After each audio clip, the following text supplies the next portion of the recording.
And welcome back to the 128KB podcast. We are back once again. Due to lack of popular demand. You almost forgot what it was. No, I was going to say I was just a floating head in this video.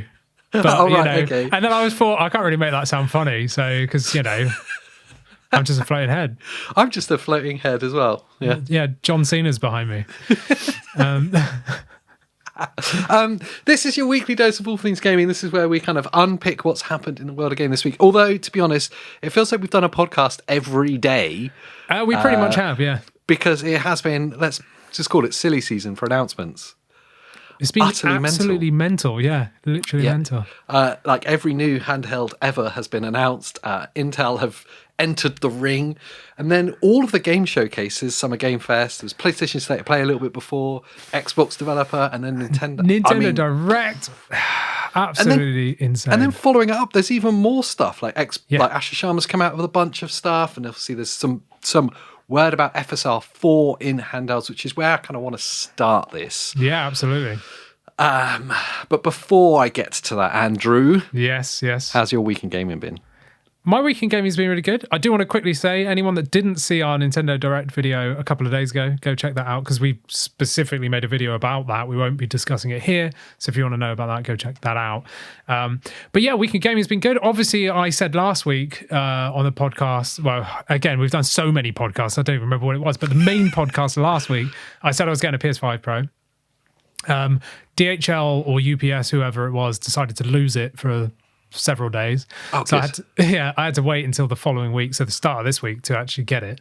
I've got it really impressed, actually. As a PC gamer, I'm impressed. This is like where the PS5 should have launched at. Like, this is where it should have been. You're not compromising between graphical like fidelity and performance, whereas the one thing I hated about the PS5 was like, you can either have nice graphics or FPS. I'm like, I want both. I'm coming from PC Master Race here. Come on, but you're not asking for everything to be 4K 60 and like ray traced and beautiful on a console. You just don't want it to be less than 30 FPS and still be visible. Yeah. Because let's be frank, the PS5, and there were certain games, and I'm going to call the bingo card straight away. Final Fantasy VII Rebirth was an absolute train wreck on PS5. Yeah, Vaseline Central.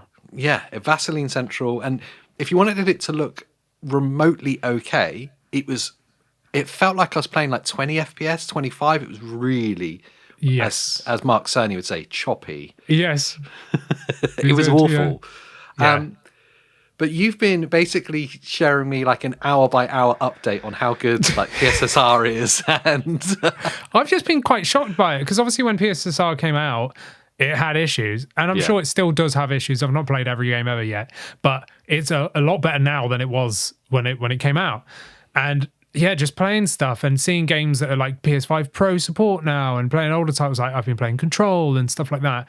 It's just really good. Like, it's very good considering the price hikes of everything. I know it's very expensive, but like it is definitely on that edge of PC gamer could be happy with this. As I am. Weird thing that's happened now, like the price hikes are happening everywhere, where you actually, there's certain things that have kind of stayed at a similar price point to their launch, and you now look at them and go, oh, actually, that's pretty good value. Consider this. I use this as an analogy all the time at the moment. A Steam Deck OLED with a 1 terabyte drive is $1,000. I know. PS5 Pro is less. Yes. I don't know what it is in America, but in the UK, it's you get it for around $750 now. Yeah. So actually, all of that criticism when it launched of like, oh, what a disgusting price point, or they put the price up again. You now look at it in the balance of everything else that's happening and go, is that a sensible purchase? If you were looking at buying something now that's going to future-proof, is that a sensible purchase right now? Yeah, absolutely. And that's the thing. Like, me playing on it, I'm actually really happy with it. I know I got it cheaper. I think I got it for the last UK retailer that had it like at the old price. Yeah. And then the day after I bought it, it went up £100. So like $150 increase overnight, something like that. And so I'm really happy about that. But just like as you're saying, like that argument of building a PC of comparable performance now, it is going to cost you more, like considerably more to buy a PC. Obviously, there's pros and cons because of game prices and blah, blah, blah, blah, blah. But like you said, value-wise, I'm actually seeing this as decent value now, especially if you look at something like their subscription, their Game Pass thing. There's so many games on there. It's ridiculous. But yeah, overall, I'm pretty happy that I've done this. You know, I'm not disappointed. I'm having a great time. One thing I like, because time is limited these days, you know, so I don't have the time I used to spend where I like tinkering with settings on PC.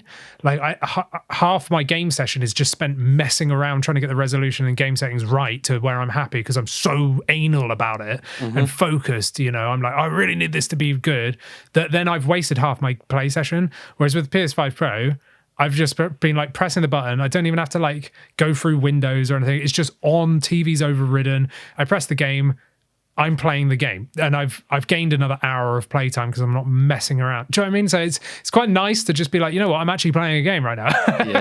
And it looks it's acceptably good. You know, like I said, it feels next gen again now. But what have you done today, AJ? I'm really intrigued to know what you've done today. Nothing. I've not done anything. Literally about half an hour ago. I've not just come back from the shop. No, nothing. No, nothing. Come on. All right. Okay. So I have to let you into, if you're new here, mine and Andy's relationship is one built off of FOMO and egging each other on entirely. That's why this channel started. It is egging each other on. And he's been, when I say he's been giving me an hourly update, he's been torturing me, even like screen sharing over the PlayStation app so I can see what control looks like with ray tracing. Constantly. And I've just been sat there going, I've missed out, and I miss having a PlayStation. And there's now all those first party games aren't going to be on PC. I'm not going to be able to play them anywhere. And I don't want to buy a PS5 again, because that's a waste of money right now. That's why I didn't go PS5. Yeah. So I may have accidentally also bought a PS5 Pro today. I love it. And you know what? I'm really excited to get to play it. You know, who knows? Maybe 128KB becomes a PlayStation channel. If they release a handheld, then that would definitely get featured. It's going to happen. Yes, so that's my shameful admission.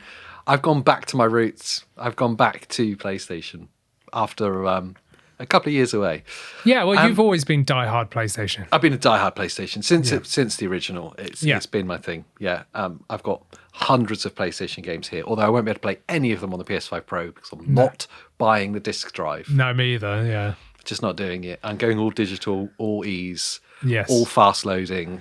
Yes, I'm doing. Yeah, you know, I've given up collecting now. Yeah. I think I'm with you there. Yeah, I think I've just given up with it. Catching up. I want to start this off, the proper part of the show, and let's talk about this disaster that's looming for AMD in the handheld space. Yeah. Because this comes in the backdrop of Intel and the G3 Extreme really stealing a march on handheld performance. Absolutely. And showing what happens when a processing manufacturer focuses on developing for handheld. Yes. Rather than not. Let's be honest. And the Intel G3 Extreme has shown us like the performance, what you get with hardware upscaling and the AI stuff that's built in with the XeSS3, it's hardware based, the advantages you get for low powered devices. We've been hoping that perhaps the announcement from AMD about FSR4 coming down to RDNA 3.5 devices, that they would bring it to the integrated processors, but before that, we were hoping, because if you remember when the Z2 Extreme launched, we were trying to tell people not to buy into the Z2 Extreme. We were like, just wait another year, wait for the Z3 Extreme. That's going to be RDNA 4, and we'll actually have FSR 4 on handhelds. And we were like really big on that. Obviously, the Z2 Extreme came out, and we ended up getting them because we did that. And they're great for what they are, but now they're just like, they really should have been pushing that Z3 Extreme with RDNA 4, and that's what made us then hope that they would bring RDNA 4, like the int 8 version, backwards, because they announced it for the dedicated GPUs. Yeah, you're right. Before the Z2s came out, we were looking at it going, well, this is kind of like a stepping stone between generations, this RDNA 3.5 thing. Maybe wait till the Z3. And then in the subsequent time as well, AMD did announce their roadmap as well. Which showed us that actually this RDNA 4 land, for what in the spaces that we're in, is not going to be here. No. Not for years. Yeah, not for years, yeah. So what the Z3 generation brings, whenever that is announced, it's not going to be announced this year now, is it? No. Which means it's not going to be in devices early next year. So we're going to be held on to the Z2 Extreme for a long time. Yeah, well, according to their roadmap, they're staying on RDNA 3.5 until like 2029. Like, that is just ridiculous. There's talk that AMD are focusing a lot on the AI space and on data centers. Which is silly, really, because that's NVIDIA's job. Yeah. And AMD have always been like for the gamers. Do you know what I mean? Like they are the ones that are like, don't worry, we got you. We'll try and make more affordable cards that are good, valuable, and we're focused on the gamers. And it looks like they've just kind of just ghosted everyone. And on the processing side of thing, they were that as well. They stole a massive march ahead of Intel. Yeah. Like, for a good while, they've been good value, huge performance. Absolutely, yeah. And isn't it funny? Because Intel fell behind because they took their eye off the ball. Yes. And now it feels like AMD are doing the same, specifically with how it affects us in the handheld space. When the FSR4 announcement happened that they were going to roll it back to RDNA 3.5 dedicated GPUs, our big question mark was, is that going to happen for the integrated processors? Are we going to see that for the Z2E? Yeah. And there's been no word about it until you're getting some vague confirmation at Computex that it's not going to happen from AMD themselves. Mm-hmm. I know Tom's Guide did report on it, and they made a mistake, but they've corrected it. They attributed the quote to the wrong person. Yes. But it seems like the comments made by David McAfee, who's the corporate VP and general manager of client, whatever that means. Not of antivirus then. No, that was my instinct. It's like, oh wait, he works for AMD now. Yeah, that's it. Yeah. The comments made by him and then backed up by Frank Azor, basically hinting at that they're not going to confirm or deny, but essentially this conversation hasn't happened inside AMD at all yet. Yeah. And that the focus has to be on like computational power. Yes. In order to do this, and suggesting that the Z2E doesn't have that computational power in it in order to provide it. What I'm saying, reading between the lines here, they're like, no, we haven't said no, but we're kind of saying no because there's, they wanted it to hit a level of quality. Yeah. And what they're basically saying is that, like you said, on the compute front, they just don't think the quality will be matched there if there's too much latency per frame or whatever. It's just such a shame. Like, it really feels like they've dropped the ball on this. It definitely sounds like they're saying no for right now. Yes. And when we talked about this coming to RDNA 3 cards, the dedicated discrete cards, even you said, I don't know if they're actually going to bring this down to APUs. And it was me going, no, surely they'll bring it back to APUs. They've got to. There's already, you can already hack it in yourself. So surely they're just going to like flip a switch and it'll be done. But no, you were right to question it because they don't seem to be doing it anytime soon. I'm so glad you said about hacking it in yourself because there's lots of people that are already doing it. Is it Optiscaler they're using? Something like that, isn't it? In order to do it. And obviously there's mixed success with that. But people are doing it. Yes. What I will say is that AMD have said, we continue to listen to our customers and we hear you. I'm going to put like some kind of like dangle of hope here, some carrot of hope, because this announcement originally, FSR4 coming to the RDNA 3.5 discrete cards, was a reaction to the backlash of customers Yeah. who were upset that they had only just bought their AMD cards and they weren't getting this new FSR4 when it was announced, and they could roll it back. It was a reaction to that. So they do listen to the customers, they do hear us, but the problem is they've got like a quality standard they have to hit, and I don't know if the Z2E can do it. And also, us in the handheld space are a much smaller customer base. Super niche. Yeah, whereas everyone, because they're bringing it to RDNA 3 and RDNA 2 GPUs. Yeah. So that's the majority of their sales right there in the graphics front. And so like the little tiny measly RDNA 3.5 APU, they're like, meh, there's only a few thousand people in the world with those. Like, screw them. Screw them. They're like, but we're not saying no, but we're not saying yes. Like, if they don't bring it, or if they don't bring updated hardware anytime soon, you start having to question, I mean, for the sake of the manufacturers that are tied into AMD, when you look at people like Asus, just to give you, like, to really give you the kind of gravity of it, you're getting the same performance in the G3 Extreme at half the wattage with the Z2E, or 42% better performance at 35 watts. What do Asus do in this situation? Are they tied to AMD? Or do they look at the Intel G3 and go, we're going to have to put that in one of our allies? It's so difficult, isn't it? Because again, until we get hands-on, we really don't know in terms of like raster performance, raw performance, how big of a jump there is, because this is purely based on FSR 3 versus XeSS. That's just like not a fair comparison, is it? Really? Like no. So, but it is the comparison that will be made. So, like you said, I mean, Asus. When we talked to Jason England of Tom's Guide, check out the video on the channel. It's about the MSI EXAI Plus, whatever it's called. EIEIO. Yeah, the EIEIO as he called it, which I loved. He was saying that Asus want to keep with one manufacturer, so that it's an easy progressional point. So it's not confusing. Do you know what I mean? So it's like very like the next step.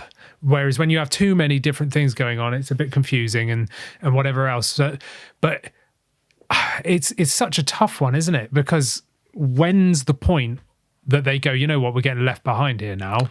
Yeah. And all of this conversation isn't about the right now, because the right now, the Z2E or the Z2E AI, whatever it is in the allies now, is very good. Yeah. You get very good performance from it. That X20 with the OLED screen, if they ever do decouple it from this bundle and sell it on its own, that's going to be a very compelling device. Yes. OLED screen, Z2E in it, that's great. You look at the performance of the Legion Go 2 with 32 gig of VRAM, 32 gig of RAM and the Z2E. You're like, it's very capable right now. Yeah, it's a great device, yeah. Driver support is pretty good. Not great on the Lenovo side. Yeah, on any of the fronts, really. But yeah, it's true. FSR support is certainly good. Yeah. So for the right now, we're fine. If you've just bought it in the past few months, you're fine. This conversation is worrying about what happens this time next year. Because if AMD don't update this time next year, they're going to get left behind, because Intel's roadmap is very rapid. Yes, and they are great with updates. They will be throwing updates left, right, and center. And if anything, we could see even bigger performance jump between their marketing spiel. Yeah, you look at the upgrade kind of graph on the last generation. Yeah, the Lunar Lake stuff. It was just like a night and day from now when you look back at launch. If there's the same progression curve with the Arc G3s, I mean, they'll really still a march. But the Z2E will start to show its age, and then that's magnified when you've got something to really compare it to that's completely different. Yes, yeah, absolutely. It's AMD need to catch up. That's all it is. They really do need to. I feel like they just need to get on board with this, see the backlash, put FSR 4 on, regardless. If it's there, let us have it. And it works how it works. If it's, introduces more latency or whatever, well, then that's a choice you can make. Yeah. You can choose in the game what version of FSR you want to use, or you can use Optiscaler yourself and change it that way. It is just tough. The Z2Es are still great. They're great devices. I love the Xbox Ally X and the Lenovo Legion Go 2. I think they're great. MSI Claw A8 was brilliant as well. And they're still going to be great for a long time yet. But when you see Intel just coming in hot with a brand new focus, this is designed for handhelds and efficiency and performance rather than just efficiency. It's like, man, they're really going to, pricing is going to be ridiculous, yes, but they are going to change handheld gaming, I think. Yes, and make it more accessible, make it more popular. Yeah. I think the only hope really that AMD have is if the console manufacturers are actually making a handheld. If those rumors that we're hearing are true, yeah. In like expanding that customer base dramatically, if we see an AMD powered PlayStation handheld, then maybe there's scope for them to spend more money developing here.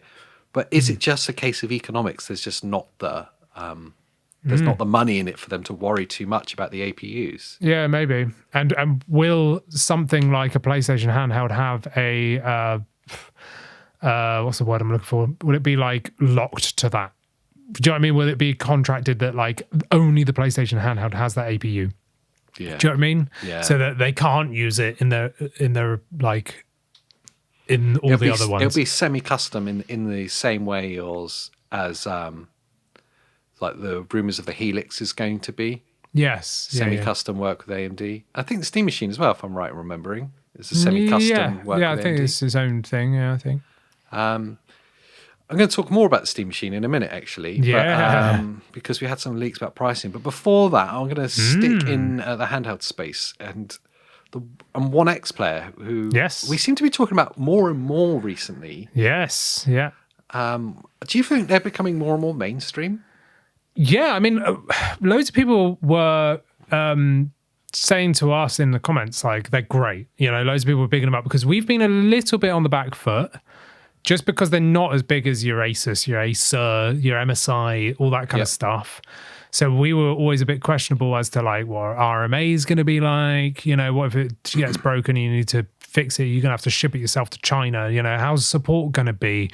All this kind of stuff, which are valid questions when you're paying out for a high-end device. Yeah.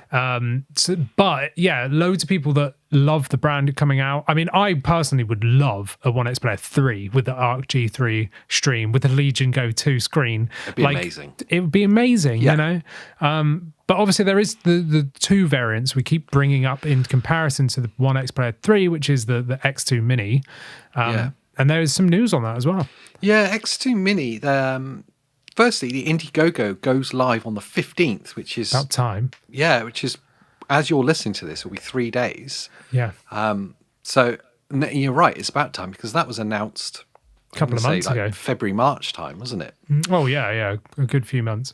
And weirdly, at the announcement, it was powered by the AI 395 Plus, wasn't it? Yeah. The Strix Halo there. But they've changed the processor in it. Yeah. Which is now the AI Max 388.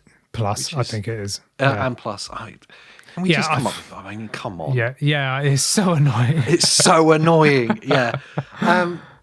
So a change in the integrated processor there.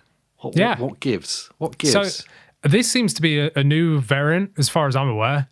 So the 388 is like a new thing, which is basically just a 395 with some of the CPU cores ripped out of it. Kind of sounds like a G3 Extreme from the the laptop APUs. Yeah. So they've gone, people like this AI 395 performance in these smaller devices. Maybe we should copy Intel's homework and rip a few cores out on the CPU side. Make it more efficient. More efficient. So basically it's going to have the same GPU as a 395, but it's going to be more efficient. Yeah. I wonder if they've done a similar work on the power profiling, because one of the things that the G3 Extreme, for those that don't know, has done really well is, yes, it has fewer CPU cores, but they've changed the power profiling as well, so more power is consistently to the GPU cores. Yeah, I love that. It's so good. I don't know if AMD are really thinking that far ahead for that, because this isn't necessarily a dedicated handheld APU, because otherwise this would be the Z3 Extreme, surely. You know, like, 100%, yeah. Yeah, why not just call this the Z3 Extreme? Like, because it's going to be too expensive, most likely. But because this is going to be a more efficient version of the 395, it should be cheaper as well. So it's kind of good for the X2 Mini it should go down in price from. Yeah. And when I say that, it's still going to be like $2,000. Yeah, easily.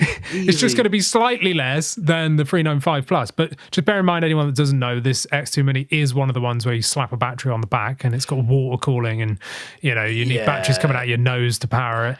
I mean, it's a handheld in name, but in truth, it's more of I would call it a hybrid. Yeah, it's a hybrid. Yeah, it's a jack of all trades. It's your laptop, it's your security camera, it's your checkout, system. It's your mobile phone. It's your mobile phone. I'm curious by them. I'm not so interested, if I'm honest, I'm not so interested in the external batteried ones. No. I don't feel like in good conscience I can call that a handheld. Yes. Yeah. The ONEXPLAYER 3, though, is an integral battery, isn't it, if I remember rightly? Yes. 80 watt-hour battery. Yeah. And it might even be an 85. Yeah, I think it might be right, actually. Of course, that's got the Intel Arc G3 Extreme in it. Oh, yes. And the Lenovo screen, 8.8-inch OLED. That's the dream right there. It's the dream, like peak next-generation performance and that screen. If I'm honest, I've said it before, I want an 8-inch OLED. Yes. I think for what you're getting for the weight distribution, the ergonomics balance to the screen. For example, I really love the size of the screen on the Switch 2. Yeah. It feels like the perfect sizing. If that was an OLED, I think it'd be the perfect screen. Yeah. But 8.8 inches, I think to be honest, if you want an OLED now, it's the best way to go. I love the size. I know it is big for a lot of people. It makes it way more unwieldy and less portable. But for me, maybe it's because I'm, like wearing glasses. It's the best size screen because it's like playing on a freaking tablet. Yes. Like, it is so nice. And like 1200p looks fantastic. And the G3 Extreme is going to eat up 1200p. But so's the ONEXPLAYER X2 Mini, by the way, which is using that 388 now. That's the same screen in that, but way more powerful. That goes up to like 80 watts. Yes, it does. If you plug it into the wall, whereas the Arc G3 Extreme will go to 45 watts plugged in or 35 watts on the battery. So you are going to get way more performance on the X2 Mini. But the ONEXPLAYER 3 should be a lot cheaper because of the APU choice, the integrated battery. There's no water cooling jank they're putting into it. Do you know what I mean? Like, this thing is actually a handheld. So fingers crossed, this will actually be a like. Do you know what would be really interesting? And we wouldn't be in a privileged enough position to try it, but there'll be some other creators that can, is side-by-side performance at the same wattage. Yeah. If you put them both, let's say at 45 watts, so the max for the ONEXPLAYER 3 and the other one, the X2 Mini, to see what the performance is side-by-side, to see how efficient Intel have made the G3 Extreme. Yeah.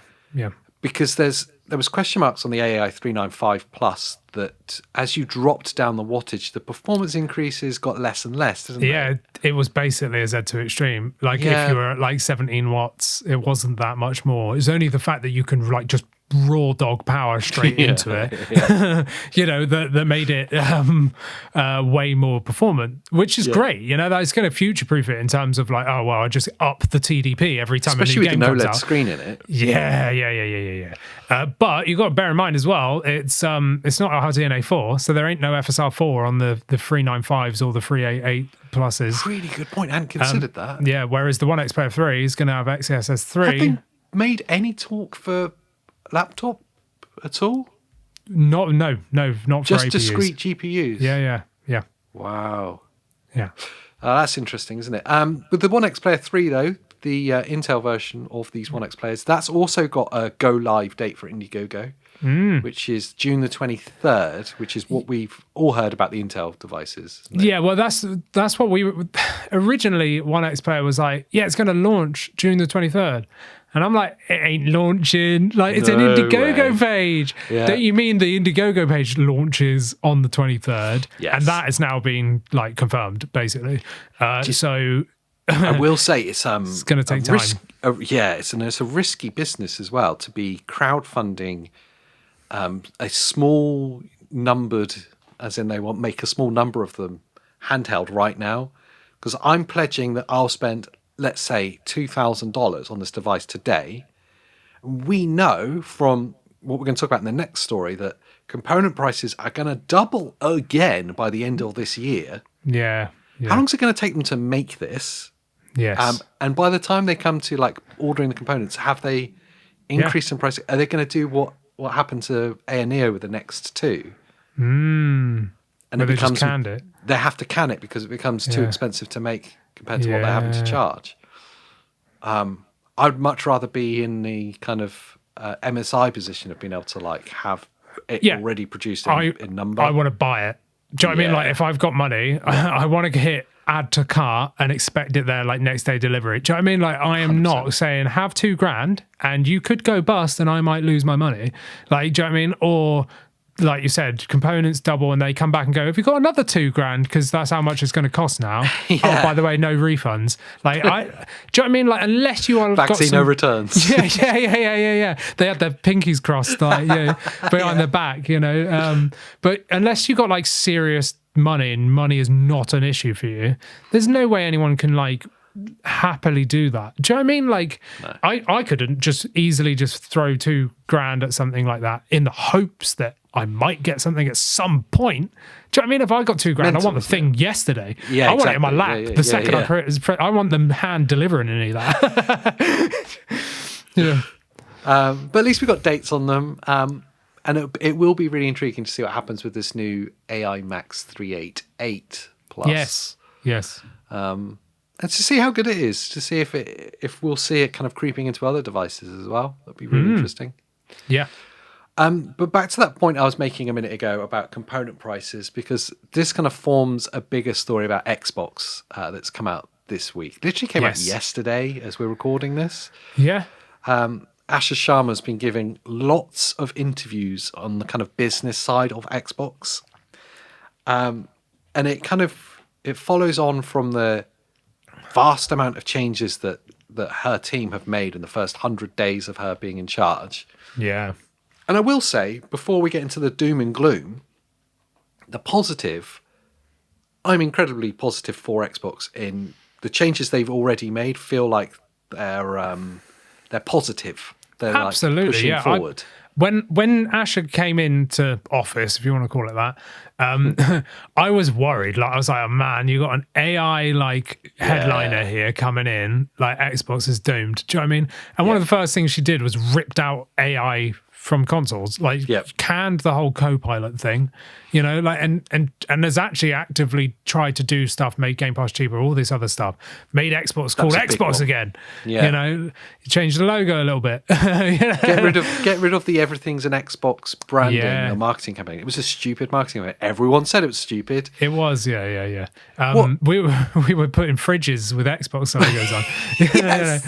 What feels like's happening is, not entirely, but at least superficially, there is a kind of responding to what the gamers, what the community is saying. Yeah. On the superficial stuff, at least, which makes everyone feel involved, which is nice. Game Pass coming down in price was a huge one, because it went from being the best value prospect in gaming that would make you want to buy an Xbox. Yes. To that 50% increase was like, well, I'm going to buy a year's worth whilst it's cheap. Yep. And then after that, I probably won't renew it. Yeah, absolutely. I was getting annoyed. Like, I don't want Fortnite and Call of Duty stuff like in there. Like, do you know what I mean? Like, let me buy Call of Duty if I want to play the newest one to keep the cost down. And that was one of the first things that she cut too. So I'm actually quite impressed by how things have been going the past 100 days. But looking forward, there's more kind of like mass changes that need to happen. The first one is the current situation at Xbox, as she puts it, the business is not healthy. Yes. Yeah. Which is quite a damning quote to have. I think we're all probably aware of it when you look at how far behind they are on sales. Does she need to get Jamie Oliver into the canteen? Like they did in the UK when I was at school. And instead of getting crisps and chocolate, I got replaced with apples and bananas. Yeah, they took away my turkey Twizzlers. Yeah. They did. They did ban the turkey Twizzlers. Only you people, UK people will understand. It's a very UK joke. Yeah, it's all right. It's not even a joke, it's fact. It's true, yeah. So she's keen to stress that the business isn't healthy and they need to make dramatic changes to remedy that. They need to be more self-sufficient in their supply chain, which is another one. She was talking about component prices. Yeah. And she's saying a lot of competitors or other manufacturers are more resilient to the component price shocks that we're seeing than Xbox are, which is mental. I'll get the numbers right. I'm sure you told me that when in our first month of being at Xbox, the cost of memory and storage doubled. Yes, yeah. By the time I've lost it now. I read it earlier today, and it was by the time she'd started in February or whatever, the cost had doubled, and since then to now, it's doubled again. Yeah, and by the end of next year, if we carry on this trajectory, the component costs will have doubled 5 times. 5 times the cost for storage and memory. Yeah, it would be 5 times higher, yeah. So then she's talking about like what's realistic then, because there's only so much of like subsidy that you can absorb. And she's like, being realistic, families can't afford to buy $2,000 consoles. Absolutely. I mean, even the PS5 Pro that we've just been talking about, like that new is outrageous. Like it's outrageous. In the old price point, like right now I think they're $780 new from a shop. That's unheard of when you think like we've always said in the past, £500 ceiling for a console. So if like the new Xbox is going to be, let's say, like $1,500, it's going to be far too much for any normal person to be able to afford for just what they see as a gaming system. So she's obviously talking in reference to Project Helix as well, the upcoming Xbox, which is a PC basically. Yeah. And I guess there's an alluding to 2 choices there, which is you strip it back and you make what Steam are doing with the Steam machine, which is like a much lower powered, undervalued machine, and you subsidize it so it comes in at a cheaper price. Or you remain committed to the project, in which case you have to think about doing it entirely differently. Yes. She said something really interesting that's not been widely reported on. She said, brand new business models will have to appear that we wouldn't have imagined this time last year. And I thought that was really interesting. Yes. I don't think that's talking about like renting games or like superficial things or like accessories subsidizing consoles.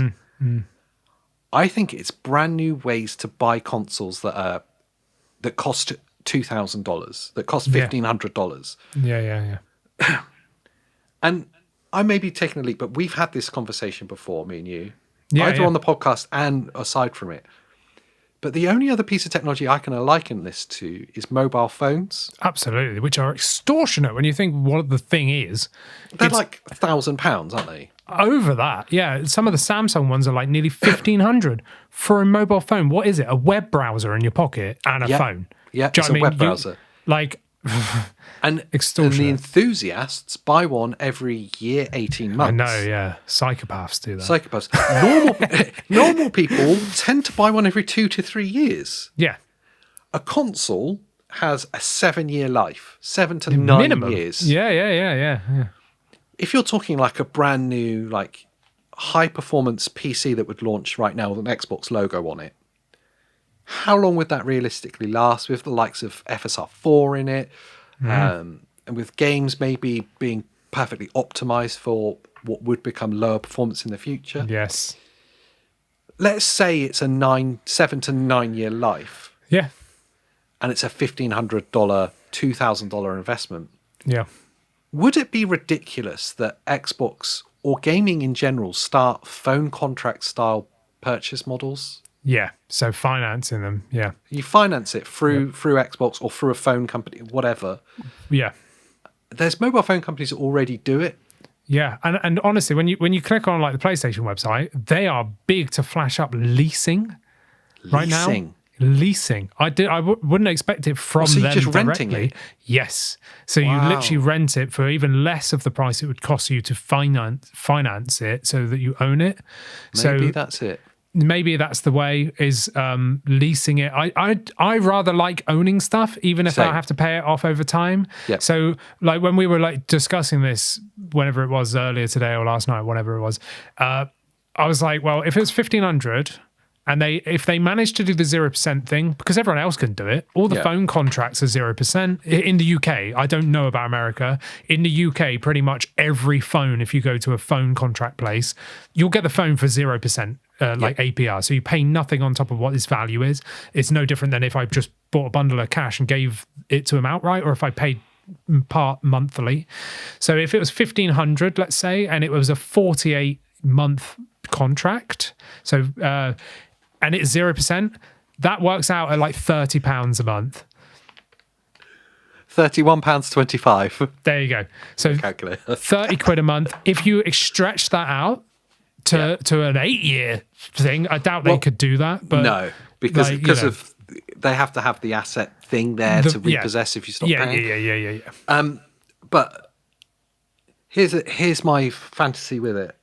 Let's say they do that they do 48-month deals on the new really expensive Xbox, and they call it Game Pass, whatever. And they include Game Pass in a fee. So if it's 48 and it's 48 months and it's £30, let's say it's £40 a month, £45 a month, and you get Game Pass as well. I know us diehard gamers wouldn't accept that because it's such a big change. It's a bit like game key cards. It's a bit like digital. Yeah. Like us diehards be like, no way, that's ridiculous. But I think like the families of this world, the kind of general consumers who are the people that buy things en masse. Yes, yeah. I think it would be more acceptable. Absolutely. Because it is a mobile phone setup. Yes, yeah. For the average people that game, which is a lot of people. You think how many people like have Nintendo Switches, have PlayStations and stuff that are not like diehard, but they want to play, I don't know, GTA or FIFA or whatever it is. Like, I think a lot of people would do that. Yeah. You know, I really do think a lot of people would do that. I mean, we all do it with mobile phones anyway. Like, well, the majority of us. Because again, I wouldn't even want to drop like 1,200 on a phone. It sickens me. Do you know what I mean? I'm on a contract where I can give it back at any time and just swap it out for a different one. I'm fine with that, and I don't care about owning a phone. But like a gaming console is different to me. Do you know what I mean? Like I would want to own that. But if there's options for people that like leasing things, then that's fine. And also options for people that still want to buy it outright. They will always have that option. That will definitely be there. It's like if you've saved up and you want to just cash in, like bam, do it, then totally fine. Well, you know? I think that the whole tone of this line of we need new business models, there's going to be ways of purchasing that we wouldn't have imagined a year ago. The only thing I can liken it to is mobile phones. And what that's done with mobile phones is allowed them to squeeze in technology that they couldn't ordinarily afford to do when phones were a lot cheaper. Yeah. And now you have, yes, it is a web browser, but it's a highly capable, like the iPhone processor is highly capable.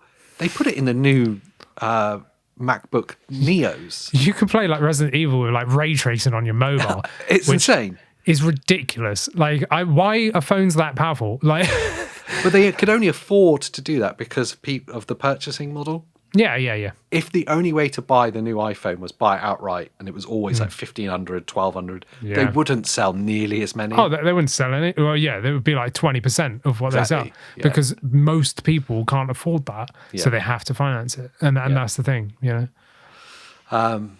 what this actually means, we'll find out in the course of time. But like, it's not a great position for Xbox to be in. They're not in a great position. There's even talk of like there might be mass layoffs next month. Yeah, and that's the sad thing, and I know everyone's going to blame Asher for it because it will be her fault in a way, but like really, it's kind of the lead up. She keeps saying like we can't expect to do the same thing and expect the same results, which is absolutely right. Yeah. Definition of insanity and all that stuff. And she didn't put them in that position. Do you know what I mean? She didn't spend 20 billion on Activision Blizzard King to then see what was it like a year-on-year decline in profit. And she was like, we literally just can't do this. It'd be stupid to, because they will just end up just disappearing. They'll become Sega and just be a publisher, which that is what it is. But so I can imagine this coming and hitting quite a lot of employees. Unfortunately, there's talk of like they may even shut a studio, may be shut down. Yeah. She's keen to talk about Blizzard and Activision quite a lot. So because Blizzard, I wanted some of their studios. Yeah, maybe I don't know. Like I feel like they're big assets for Xbox. I mean, King is what Mobile King, isn't it? So like makes a lot of money. All the mobile stuff. Yeah, Blizzard make a shed ton of money, even just off World of Warcraft. Still, there'll be millions, tens of millions of subscribers that pay monthly just to be on that game. So that's like paid for itself. Activision, Call of Duty paid for itself. Do you know what I mean? Like, so I can't imagine like the big studios getting shut down. If there's like subsidiary companies within them that I have no idea about, then maybe they get like kicked out. Because you think like inside Activision there's studios inside that will, because like they share out like Call of Duty year to year, there'll be one team working on one thing, one on another, one doing that. So I suppose that's going to be the case then within those. But there's a lot of other studios, isn't there? There's a lot of other Xbox studios other than those even three. With Call of Duty, there's an argument that you don't need it every year. But I don't want it every year. I much prefer it every 2 years. Like they do with Battlefield. Yeah. Like every few years there's a new one and it's a big deal when it happens. I'm all right being it more often than Battlefield. So like every 2 years would be fine. And then after the first year, do a big update, just throw some more maps in. That's all you need to do. It's all people want. Yeah. And then people will get their money's worth, especially now it's not on Game Pass. You're going to have to pay for the game outright. Like, I feel like a year comes around real quick. Like, I feel like we were at Gamescom yesterday and we're going to be going there again, like, in a minute, So I would like to see that model change, even though they won't, because that pulls in a crap load of money for them. So I can't see why they would, but... depressing stories... Yes. About money and things costing a fortune. Yes. Would you like another one? Yes. Because there was a leak on the Steam machine pricing. I almost made this the headline story for this episode, but it was too negative. Yeah, I know. It's too depressing. Yeah. If this is true, it's DOA. Because... this price leak suggests that it's going to be between $1,300 and $1,500. Yeah. Plus like taxes on top. What's happening, man? It's insane, isn't it? If it's $1,300 to $1,500, like I was saying $750 to $1,000. And people thought we were nuts for saying that. We were nuts for saying that. Yeah, absolutely 100%. Nuts. And like people were like getting real angry about it. we pinned it as like it's going to be the same price as a PS5 Pro. Yeah, it's going to be that that's price exactly point. where I was expecting it. But now it's broken into like $1,300 to $1,500. I mean, this is like supposedly a leak, right? So it could be a load of rubbish. It could be the top tier model that comes with like 2 Steam controllers or whatever, and it's the 2 terabyte model or whatever, like maybe it's that. But if it starts at $1,300 and goes to $1,500, now you're in trouble. Well, I go back to what Asha Sharma said, and there's a reason why we put it in this order. When she talked about component prices doubling in her first month and then doubling again since then. Yes. I feel like there's actually some truth to it being Absolutely. over $1,000. Yeah, totally. That's why it's not come out yet. It was meant to launch in Q1 this year. We're like approaching Q3. Yep. You know, there we are. Yeah. And it's still not out. And all they've done is say it's coming this year, summer or whatever. It's like Summer this year.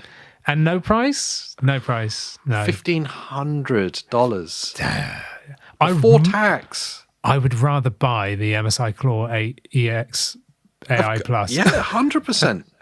I think there's an argument there to getting the ONEXPLAYER 3. Yeah, right. Yeah. If you've got that kind of money to be spending on PC gaming, yeah. I'm sorry. I loved the idea of the Steam machine, and I was holding out to buy one. But as we get closer and closer to it, and it seems more and more likely that it's well over £1,000. Yes. I cannot. There is no part of me, even for videos. There's no part of me that can justify that. It makes no sense. It's just not worth it. It's just not worth it. No. No. For the performance that you're getting as well. I know, that's the thing, because like, say a PS5 Pro will be more performant. Yep. So it's kind of like, well, it's such a tough one, isn't it? Obviously, if you've got a huge Steam library already, then it makes some kind of sense. But I would just argue that you could just buy a laptop or or an actual you could desktop. Build like a PC from like secondhand components. Yeah, you could. It would outperform it for less. Yeah. Do you know what I mean? You could like get an RTX 3070 and it'd probably be fine. Oh, yeah, it would be. Yeah, totally. If you weren't used, you could easily buy a better system than this for that money. Yeah. Components have gone up even in the used prices, obviously, but you could easily match that. Yeah. But have they gone up to the point where you couldn't build to Steam machine performance levels? If it was $1,500, I don't know. You'd be cutting it fine, but at least you'd have your own like mini ITX case and your own components you could whap out. The only thing that's user serviceable in that is the storage. Yes. The only thing this has going for it is how small it is and portable. Be very easy to stick in a bag, this. Like if you're traveling around often, you know, like staying in hotels or something, be very easy. But I would then argue if you're traveling around all the time, you're probably on trains. Get a handheld. Yeah, exactly. Yeah, you're probably on trains, planes, buses, whatever. Just get a handheld, then you can keep playing to it. Yeah. And then you could just dock that in your hotel, you know. This seems like if this came out a year before it was announced, and it came out at that like 500 price point, it would have won so hard. Yeah. But it's just so unfortunate that Valve went, check this out, it's going to be great. And we went, way. And then like all the AI pricing just went, and just killed it for them.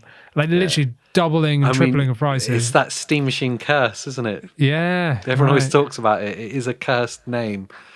I don't know where they go, because manufacturing would have happened, product will be in hand.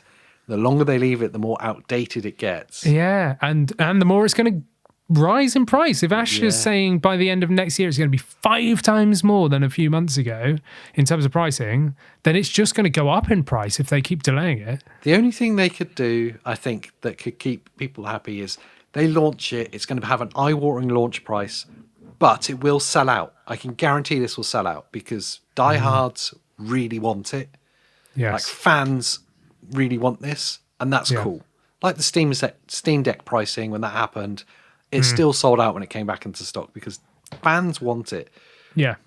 They do the initial run, it sells out, and then they don't restock it. Just don't restock it and wait. Wait for the price correction to happen next year, the year after. Just leave it out of stock. Yes. Yeah. And then re-look at it. Look at a 0.5 version, an upgrade of some kind. Yeah. Yeah. Because I don't think they're a company of the size that can absorb cost. No. I don't think they said originally that they wouldn't be. Yeah. So, yeah, I feel bad for them, and everyone hates on us for hating on Valve. And it's like, we don't hate on Valve at all. It's just the reality of it. Like, if you're expecting to pay 500 and now it's going to be 1,500, like Who's buying? this ain't doing 8K 60. Do you know what I mean? Like, look like the original PS5. yeah, this is going to be doing like 4K. Well, not even. I don't even think they said it could hit 4K 60 with upscaling, did they? No. So like, it's not even going to be doing that. So I don't know. Like, I don't know. If you've got this hooked up to an older monitor, like a 1080p PC monitor or a 14p, then Yeah. okay, you're probably having all right. You're probably fine. Yeah, but the value that's not there. Do you know what I mean? And it's designed to connect to your TV. This is a whole play for the lounge. Yes. And like most people now, especially gamers, have a 4K TV. Yeah. They have a decent 4K TV. All right. You don't have to rub it in just because you bought an OLED last week. Most of us have an OLED now. Yeah, 120 hertz, VRR, HDR, Most of us are there. No, but like gamers do, don't they? Yeah. So if you can't hit the resolution of the screen that you're attached to, it's going to look rubbish. Yeah. Imagine like putting out 1080p and you've paid £1,500 for it. That's what's mad about right now is just the pricing of everything. And I just feel really bad for Steam because I wanted this to be brilliant. I was so excited when they announced it. I still think the device itself is going to be brilliant if you don't look at the price. Yeah, the aesthetics of it, the whole thing, I was like, brilliant. It's going to work fantastically, yeah. And also it was like, oh, there's another console in the living room now. Yeah, and I personally love that idea. Yeah. There's a missing space. And someone that's needs Sega. to fill it. Yes. Yeah. But if Valve are going to fill it, then wicked. But yes. Like Asher Sharma said about the Xbox, families aren't affording $2,000 PCs. No. $2,000 consoles. No. The Steam Machine was always aimed at PC Master Race and was hopefully going to be an affordable way into TV PC Master Race. Yeah. Not many people are like me where their partner allows them to have a full-size tower plugged into the TV and another one by the couch with a flip-out screen on it. Do you know what I mean? like it's just excessive, isn't it? So most people don't like that. Whereas this tiny little cube was going to be brilliant, and I really like the thing, and I just feel really bad that this might kill the Steam Machine name again. If it doesn't do well. And that's not Valve's fault. That's the market's fault. I want to finish on a positive note because there was about roughly 10,000 games announced this week. we might have to go through them as our favorite upcoming games. I know. To not miss out on, as a separate video. Yeah, I think we're going to have to do like a upcoming games video because it's just too many. There's two. I'm looking at the list of like the highlights from Summer Game Fest, Xbox Direct. It's just too many. I've added to it as well. Yeah. Can I just start it off with the thing that I obviously want to talk about all the time, which is Final Fantasy VII Revelations.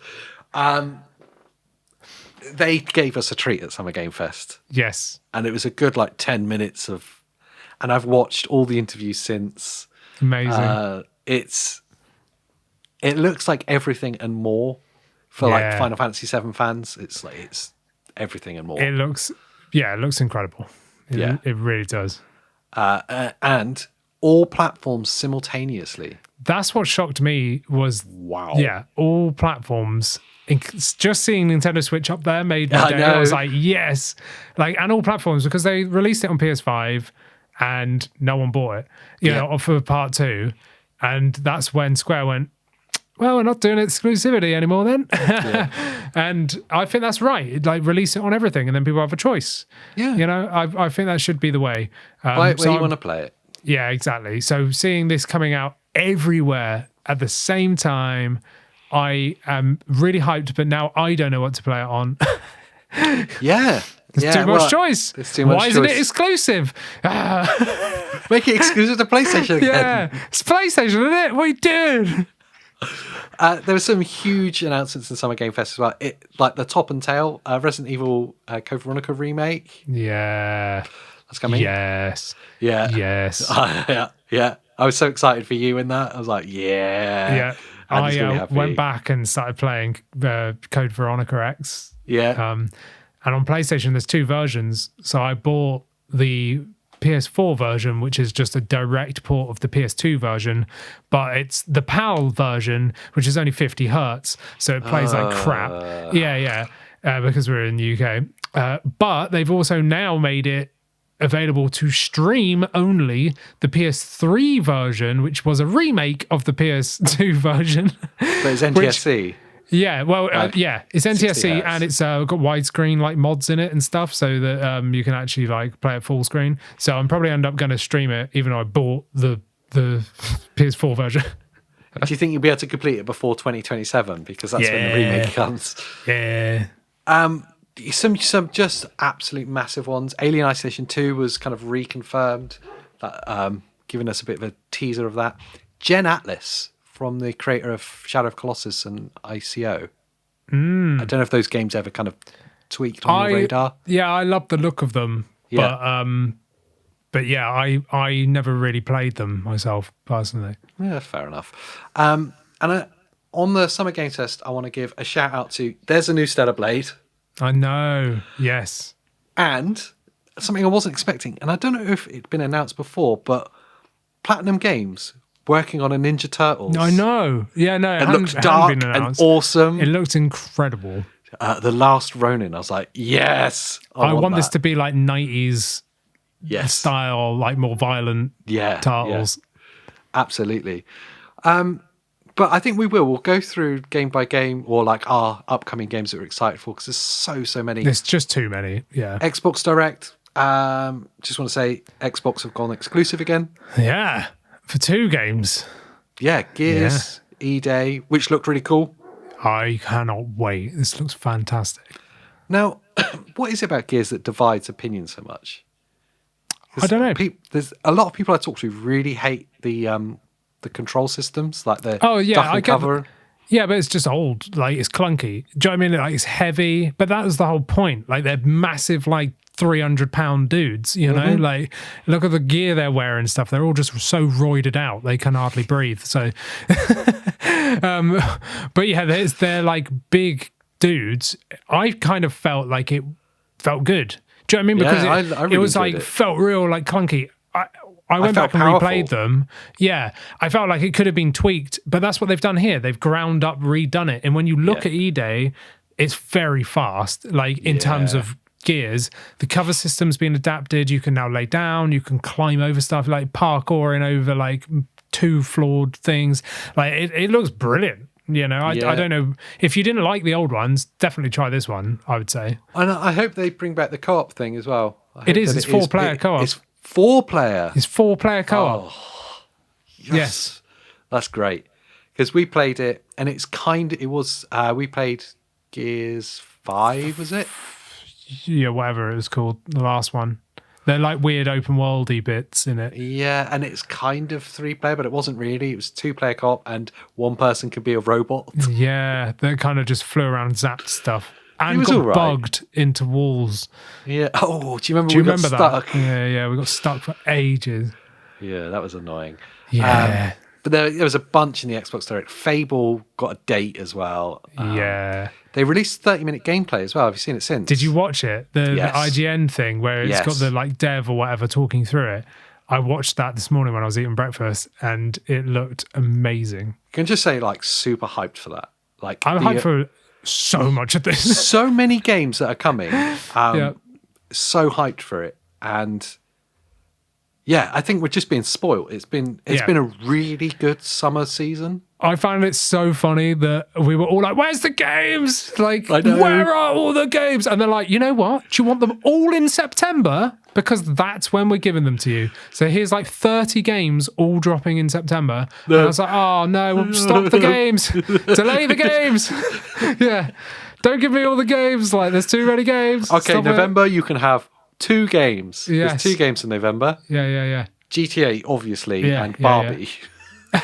And probably Zelda. Yeah. We've said it before. Nintendo, the only publisher of games that could release... Take on Rockstar, yeah. Absolutely, and it not affect them. Yes. And I think Ocarina of Time is going to be November because it's a free hit for them. Like Christmas. Right before Christmas, yeah. Yeah. Does it matter? Yeah, I think we'll cover this in more detail because there's so many. It's just too much. We'd be here for 3 hours. Yes.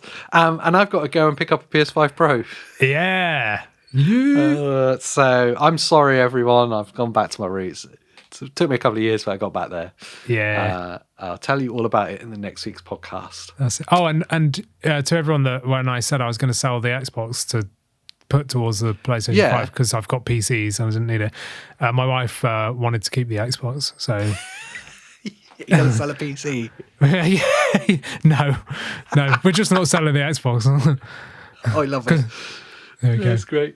I want to know though, before we get into the games, I want you to let us know what you're most looking forward to that's coming up. What games is exciting you? And if you would spend that much money on a Steam machine. Well, that's exactly what I was just going to say. How is it? Yeah. Or like, what is your final prediction of price for the Steam machine?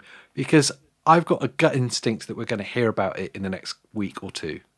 Oh. I think it's finally going to drop. Everything's ramping up to it. So what's your final price prediction? I'm going with $12.95. Oh, starting price $10.99. $10.99. Yeah, that's good. $11. Wow. Yeah. No, like 1,000. 1,100. Oh, by 5. yeah. That's it. $10.99. That's cheap. Okay, $10.99. I'll go $12.99 for me then.